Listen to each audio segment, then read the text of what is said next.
Hey guys, so today I got a really awesome video for you. I'm super excited to share this particular helmet with you guys, and it's got some pretty cool history with it as far as the service member that used it, that wore it, and everything.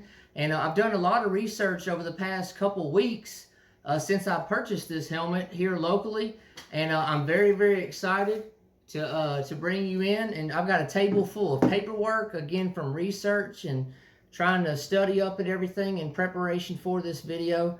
And I think you guys are really going to enjoy it. It's definitely already one of my favorite helmets in my collection. And I'm going to go ahead and bring you in and get started. All right, so here it is. As you see, there's a bunch of papers and different things here on the table. And here is the helmet. And there's a liner with it as well. And so you see the helmet has been painted basically a yellow color. And it's a World War II front seam. It is swivel bell and got just one half of the chin strap. I'm sorry, it's not swivel bell, it's fixed bell. I'm sorry. Fixed bell, one half the chin strap. And you see the inside is just your basic look, of use and different things. But again, it's been painted yellow on the outside. And what's really cool about this is I'm going to turn it around here. And underneath the yellow paint, in parentheses, it's got the nickname Bluey. It's B-L-O-O-E-Y, Bluey. And then there's a 39 underneath that in quotation marks. And then underneath that, it's either a 1 or a letter I that's underneath it. So Bluey, again, is a nickname. And I'm not sure what the 39 or the I or the 1 is. I'm still doing some research, but pretty cool there to have a helmet with something like that on it. It also came with this liner, which is marked for the VFW, and it's got 3333 on the front there. This is a World War II liner, but you see the inside is pretty wore out.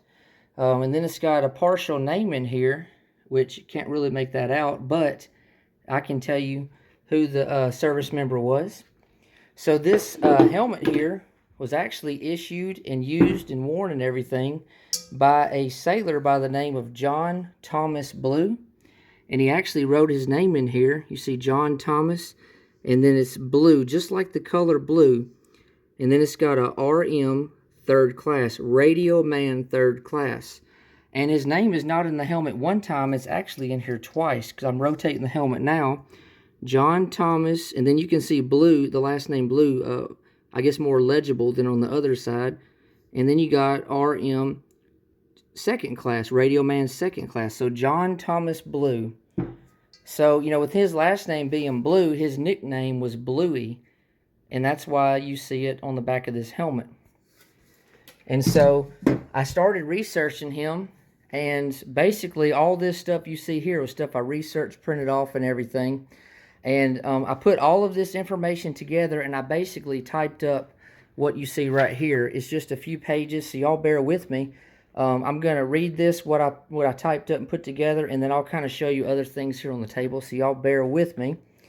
But I'll get started here. So John Thomas Blue was born on March 9th, 1921, Hardin County, Ohio. He graduated from Kenton High School in 1939. He registered for the draft February 15th, 1942, shortly before his 21st birthday. He enlisted in the Navy on August 31st, 1942 in Lima, Ohio. After enlistment, he was given serial number 7230356. He became a Radio Man 3rd class.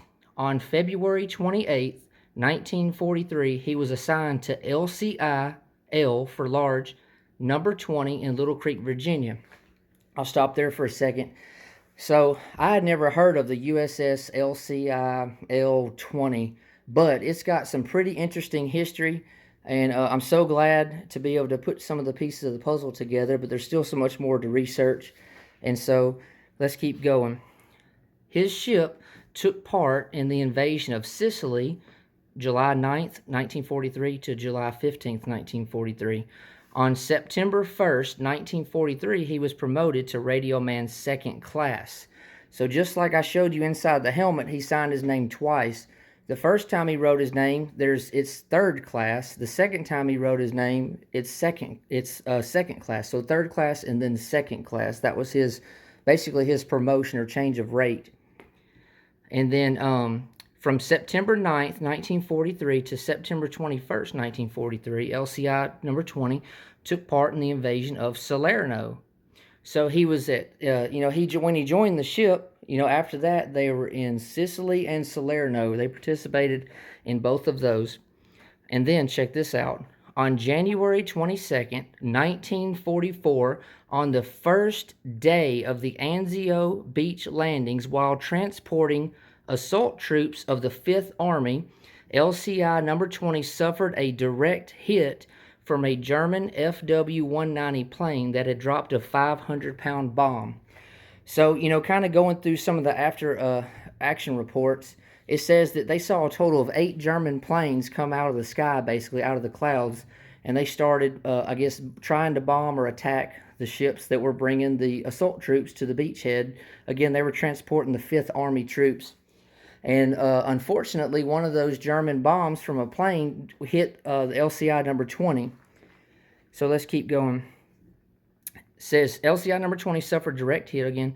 In the explosion, one crew member was killed and another was seriously wounded and died later that day. There were 10 crew members that were also wounded. I need to change that. Were also wounded in the explosion, including Mr. Blue. And then I put it as unknown what the actual injury was and the extent. Bear with me. The extent of the injury. So, I've looked and looked and looked. He is right here. Let me show you. He was one of 10 that were wounded and 2 were killed. 1 right off the bat and 1 again died later that day. But right here at the end of this report, or this page, it says killed in action. And then it lists these 2 sailors who were killed, casualties, and it says wounded right there, Blue John T, 7230356, radio man, 2nd class. So again, the guy who wore this helmet, owned this helmet, was wounded. Again, I have no idea the severity or anything at all. I'm still trying to find that out. The crew of the ship did what they could do to put out the fires and salvage any materials. However, due to the extent of the fires, it was a major concern that there was a great possibility that the ammunition on the ship may explode.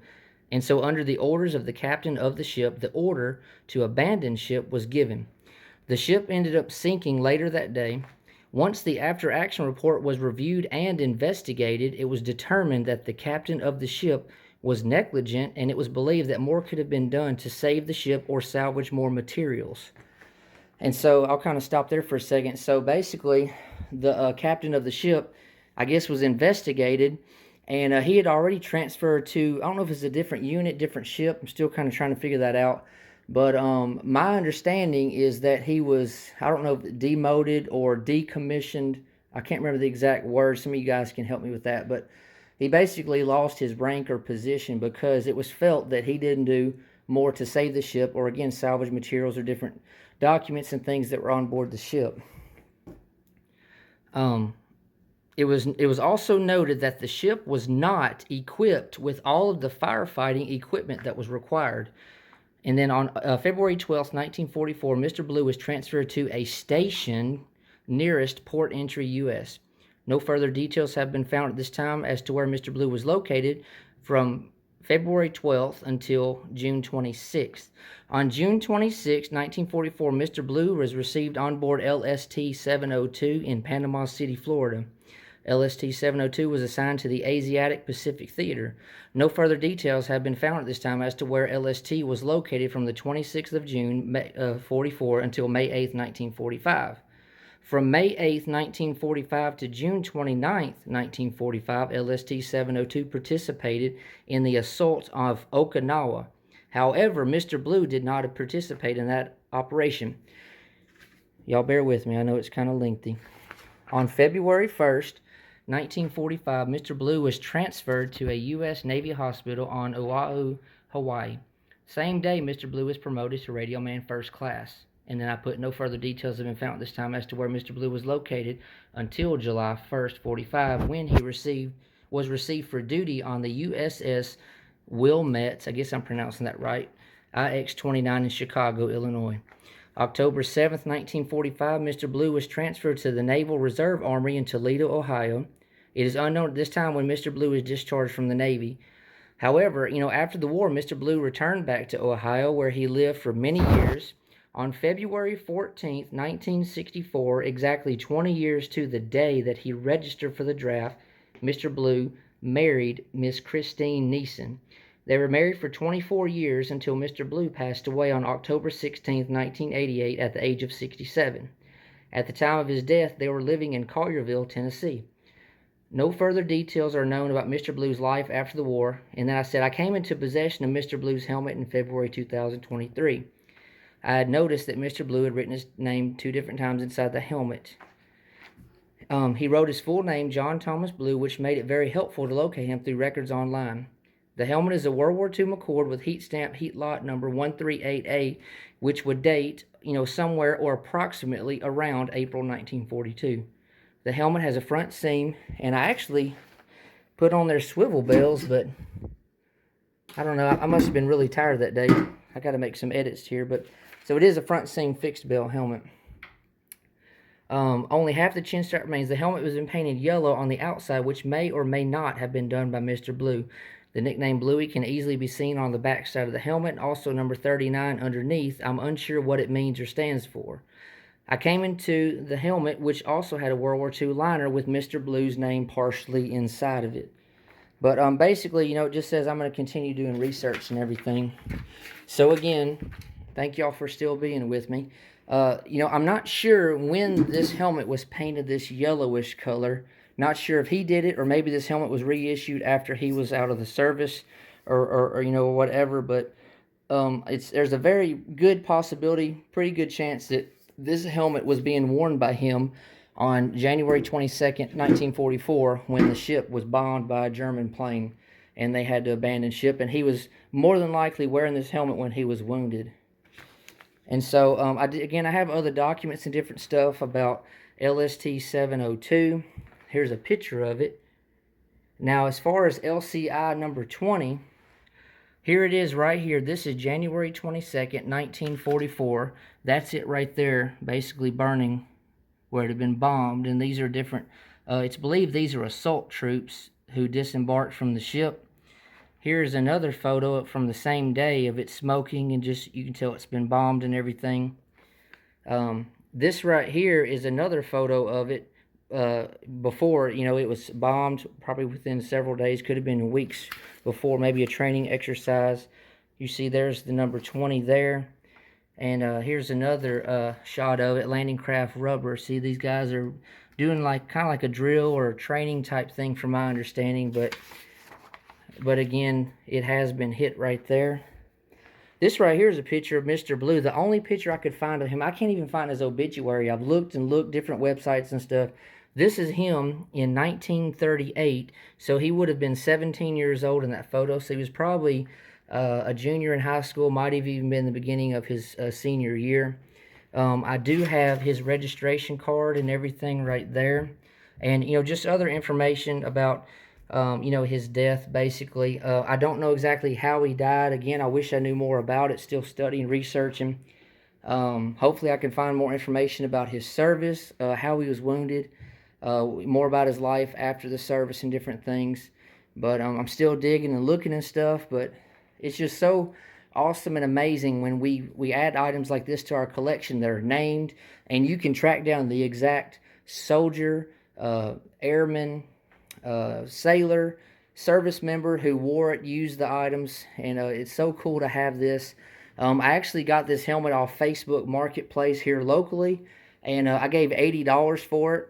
And and in the picture, it was just basically a picture of the front and the back. So I did see Bluey on there, but of course I had no idea what that was. I figured it was a nickname, but it's kind of unfortunate the helmet's yellow. But I mean, again, he could have painted it himself, or somebody could have used it after him.